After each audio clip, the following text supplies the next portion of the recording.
Magandang araw po sa atin lahat. Back to our channel, Mama Tessia. Ngayon po magluluto tayo ng papaitan. Papaitan ba? Pinapaitan? Ganon. Ano bang tawag doon? Papaitan o pinapaitan? Basta ganon po. Laman loob ng baka po. Ayan. Ito po, gigisa po natin siya. Pinakuluan ko na po itong laman loob ng baka at hiniwa-hiwa ko na rin po. Ayan. Oy, ayan. Lagay po natin ng luya. Ayan. Luya po.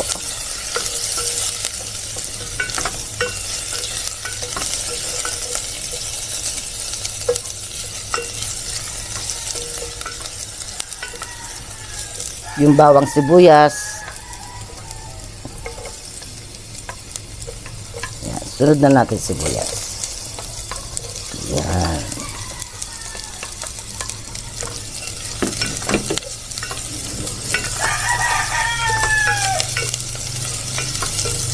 Masarap humigop ng sabaw ng papaitan.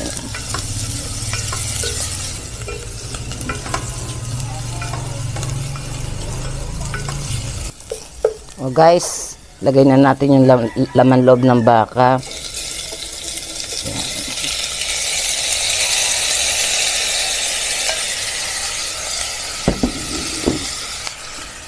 Tulad po ng sinabi ko, pinalambot ko na po ito, pinakuluan.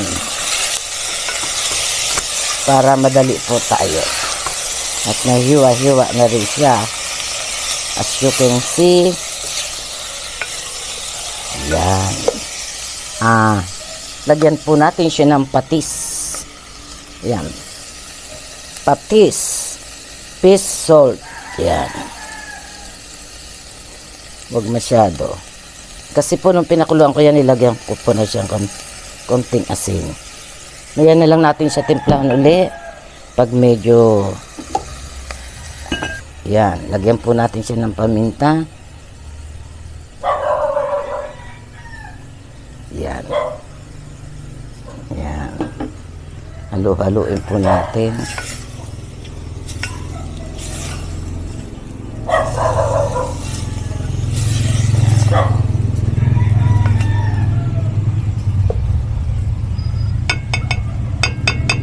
Dahil pinalambot ko na po yan, so ilagay na po natin ang ating ito po yung piniga ko na po yan, yung kalamansi. Isasama ko po yung balat niya para yan po ang magsisilbing pampapait niya. Hindi po ako gumagamit ng apdo ng apdo ng baka. Kalamansi po ang ginagamit ko. Kayo kung type ninyo yung iba-iba po naman kasi ang type niyan eh. Ako yan ang type ko, yung balat ng kalamansi.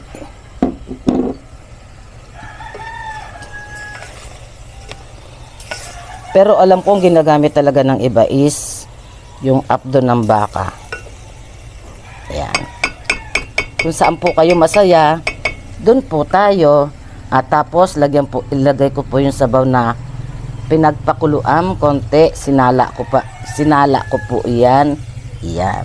Tapos kumukulang yung sabaw, dagdagan natin ng water. Papakuluan lang po natin yan. Iyan. Yan guys, kulong-kulo na siya. Ayan. Tikman natin kung tama sa alat at asim. Ay.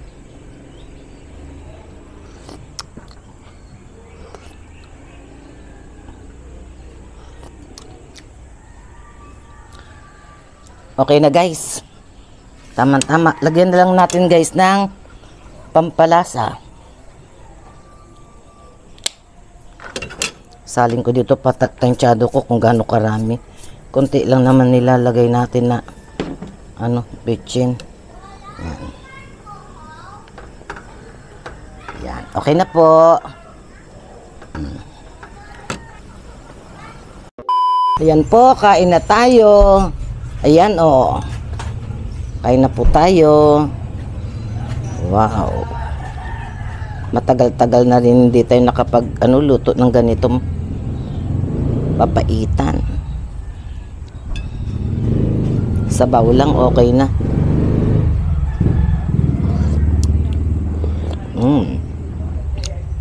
Pumait din naman. Napait yung balat ng kalamansi. Yan, may tuwalya siya. Masarap yung tuwalya sa papaitan. Kahit sa goto.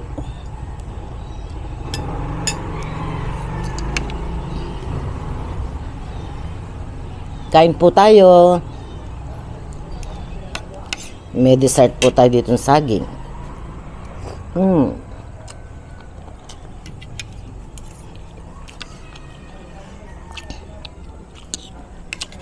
Kailan ba yun?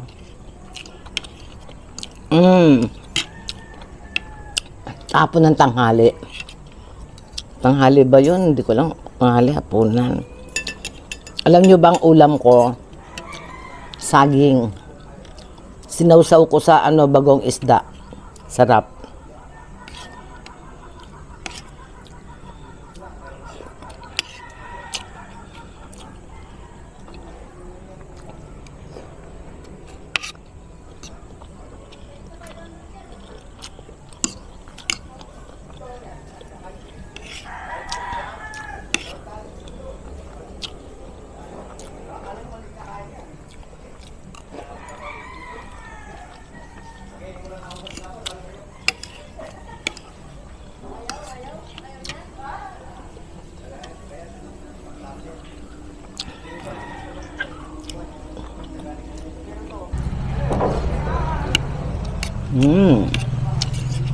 Sarap.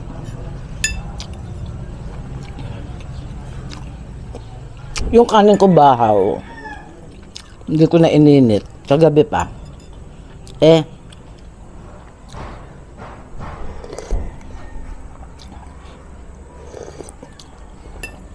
Sabi ko kasi mainit naman ang sabaw Ang bilis lumamig.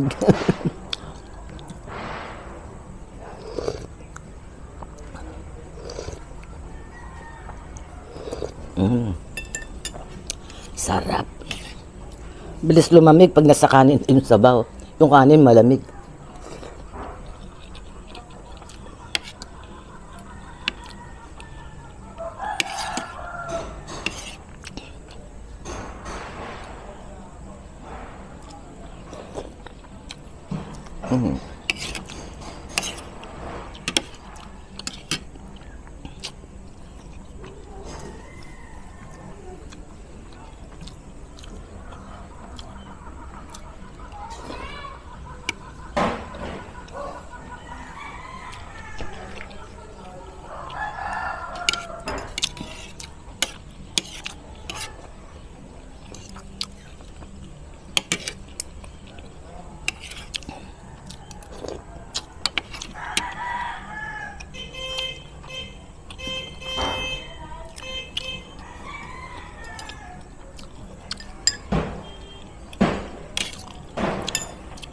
Kahapon, naghahanap ako ng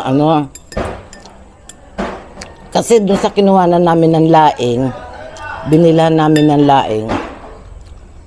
Along the highway, may mga doon, nagtitinda-tinda na nga. Doon kami malapit, doon kami kumain ni Chris ng pares-pares.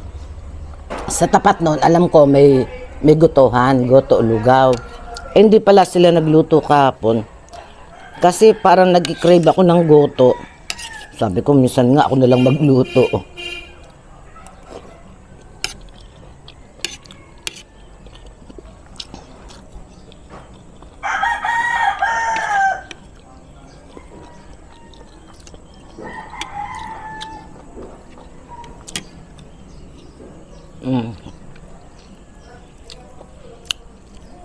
Minsan, para ka naglilihi.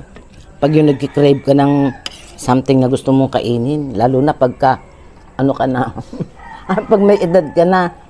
Totoo naniniwala ako, pag ang tao pala, nagkakaroon na ng edad, pihi ka na sa pagkain.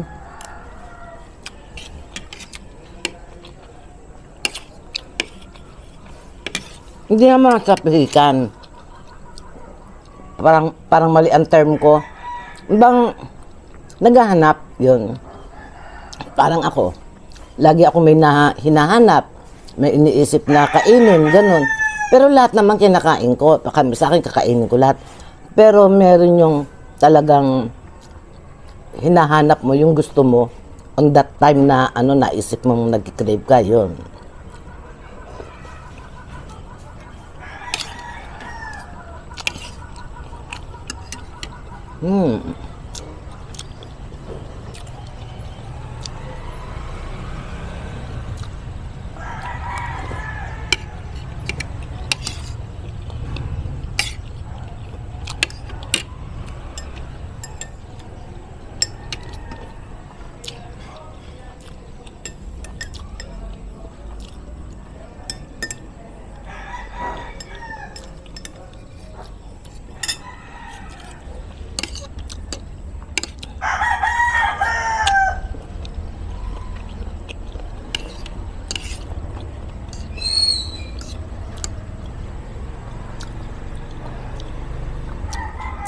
Ilang pirasong tawag nito, ilang piraso lang yung kalamansi, pinapitas ko kay Chris dyan sa puno ng kalamansian namin. Maliliit pa, talagang ganyan lang. Apat lang yata yun o 5 pirasong ubod ng liliit. Umasim na po, pumait na yung sabaw. Alimpat kung marami yung lalagay nyo, kung gusto nyo talaga mapait yung sabaw.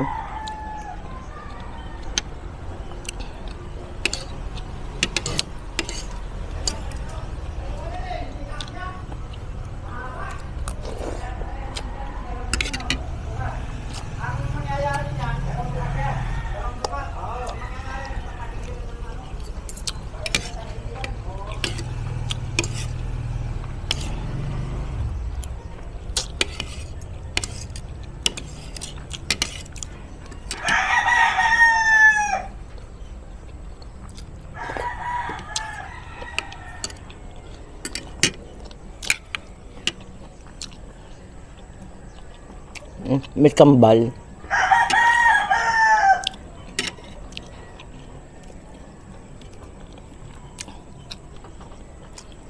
Sarap nito. Sinubukan ko nga. Pero alam ko saging na sabay sinasawsaw sa sa bagong isda. Nag-ulam ako nito. Sabi ko parang kakawayang gana naman ulamin. Sausaw ko nga sa bagoong. Ang dami ko nakain.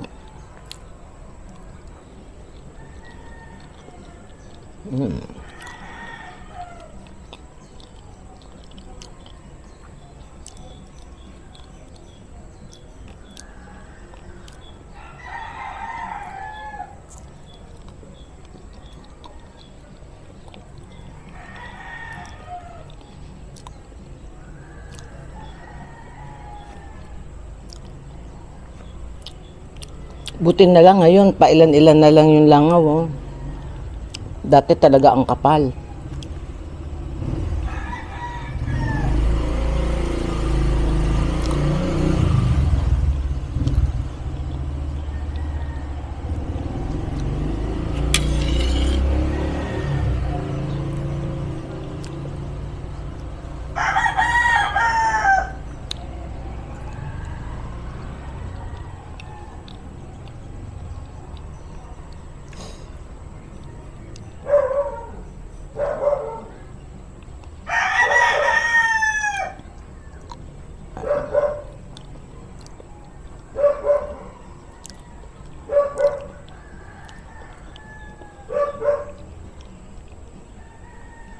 Yan.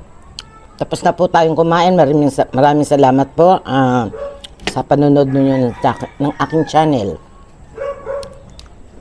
Magpapasalamat lang po ako sa mga subscribers, supporters, viewers. Yan po. Maraming salamat po sa inyong lahat. I love you all. God bless all.